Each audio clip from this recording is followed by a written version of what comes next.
Bienvenidos, good morning, and welcome once again to Tiempo. I'm Joe Torres. Today we dedicate the whole show to Cuba. I recently had the privilege of traveling to the island along with Eyewitness News photographer Dave Alter. Took some great pictures. We were there to cover New York Governor Andrew Cuomo's historic trip to Cuba, a trade mission trip. The governor and about 20 business and education leaders from New York met with Cuban officials in the communist-run nation. The goal?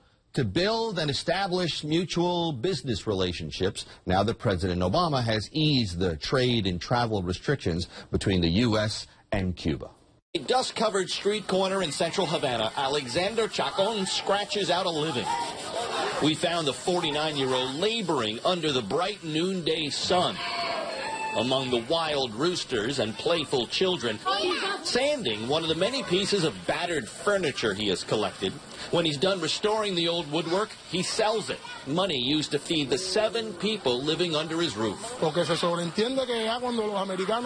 the Americans lift the embargo, Chacon told us as he took a brief break, or do business with Cuba, good things will arrive. And when good things arrive, our lives will get better. That kind of optimistic viewpoint has given Chacon and many other Cubans something they haven't had in a long time. Hay esperanza, mucha esperanza. There's hope, plenty of hope. 100% of Cubans have the hope that the Americans will soften the restrictions and the poor will benefit.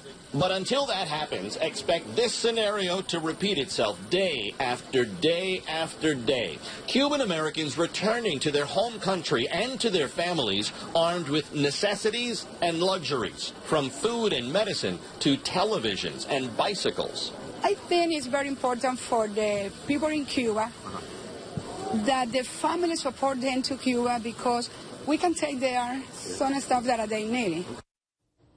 Now, here to take a closer look at what the governor's trip means, we have invited our good friend, John Gutierrez, professor from John Jay College of Criminal Justice, and Vito Echevarria, columnist for the CubaStandard publication. Welcome to you both.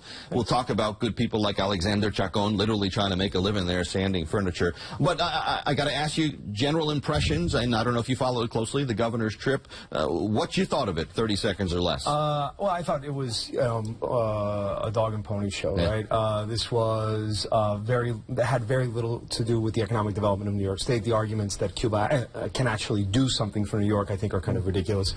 Cuba's a very poor country. It's not prepared for what New York can offer. And other states in the country, I think, are much more well-positioned to take advantage of increased trade relations between the United States and the island. Vito, let me get Vito's thoughts. Same question. I mean, initial impressions, governor's trip. No, I agree 1,000% those viewpoints, especially because, I understand Governor Cuomo is going to be running for re-election at some point, so some people argue that him being out there is more publicity for himself to establish foreign policy credentials than it was to conduct general trade opportunities between Cuba and New York State in particular. But at the end of the trip, which was only 25 hours, they did announce an agreement in the area of developing, I think, a lung cancer vaccine with Roswell Cancer out in Buffalo and healthcare technology.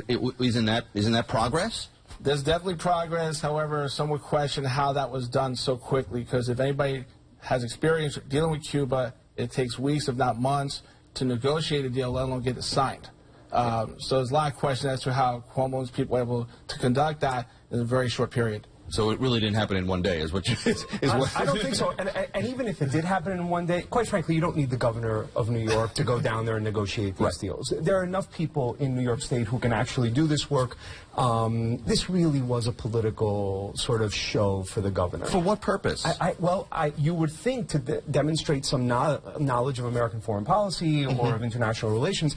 In fact, I actually think he did poorly on that count, too. I thought his answers to questions around the extradition of Joanne Chesimard / Assata Shakur, I thought were amateurish. His conversation with these folks, about the glories of American cars in Cuba, sort of obviated the fact that in Cuba, most Cubans are desperately frustrated with these cars because it takes forever to get from one place to the other. Just to get auto parts. He looks silly here. Yes. Well, they're famous for keeping them running with whatever they can. Right? Yes, they have no choice. Go ahead, Vito. No doubt. I mean, the issue is whether New York will become a designated port of exit in the foreseeable future, because most of the trade that we can still do, we the United States will still do with Cuba right now, is mostly agriculture and food products. The question is, where does New York State register in terms of that? It's not that we don't produce agricultural products, it's that we're not known for that. We're not, Nebraska, for example, some years ago, the governor of that state, Dave Heinemann, actually made some FaceTime, actually went to Havana to negotiate trade deals resulting in tens of millions of dollars in wheat sales to Cuba. Is that a reality, New York becoming a port of call? You're shaking your head no. Well, it may very well be as a port, but I think Vito's point is absolutely well taken, which is that the agricultural products produced in New York